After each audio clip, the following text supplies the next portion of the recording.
நெய் காய்ச்சினதுக்கப்புறம் நம்ம ஃபேஸ் பண்ணுற பெரிய ப்ராப்ளம் என்னென்னா, நம்ம எந்தெந்த பாத்திரத்தில் வந்துட்டு நெய் காய்ச்சினமோ அதை எல்லாமே வந்துட்டு க்ளீன் பண்ணணும். நார்மலாக சோப் போட்டு அழுக்கு தேய்ச்சி எடுத்தாலாம் வந்துட்டு கண்டிப்பாக போகாது. இந்த மாதிரி ஸ்டெப்ஸ் வந்து நீங்கள் ஃபாலோ பண்ணுங்கள். மோஸ்ட்லி எல்லாத்துக்குமே தெரிஞ்சிருக்கும். தெரிஞ்சவங்க ஸ்கிப் பண்ணிடுங்க. தெரியாதவங்க தாராளமாக வந்து இதை யூஸ் பண்ணிக்கலாம். என்னென்னா, நல்லா ஹாட் வாட்டர் ரொம்ப கொதிக்கக்கூடாது. ஓரளவுக்கு வந்துட்டு நல்லா சூடாக இருக்க தண்ணியை வந்துட்டு நம்ம எந்த பாத்திரத்தில் வெண்ணெய் நெய்யெல்லாம் யூஸ் பண்ணிவிட்டு அதை வந்து கழுவுறதுக்காக வச்சுருக்கோமோ அதில் வந்து நல்லா நிறைய தண்ணி ஊற்றி நல்லா ஜஸ்ட்டு ஒரு தேய்ச்சோம்னாலே கம்ப்ளீட்டாக வந்துடும்.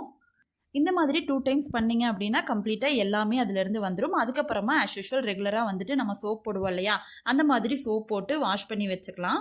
இதுதான் வந்துட்டு இந்த டிப்ஸு. அண்ட் செகண்ட் ஒன் வந்துட்டு நல்லா நெய் காய்ச்சினதுக்கப்புறம் அது கூட முருங்கைத்தலையோ கருவேப்பிலையோ போட்டு நம்ம வந்து அதை ஃபில்ட்ரு பண்ணி வச்சுக்கிட்டோம் அப்படின்னா இன்னுமே நல்ல வாசனையாக கமகமன்னு இருக்கும்.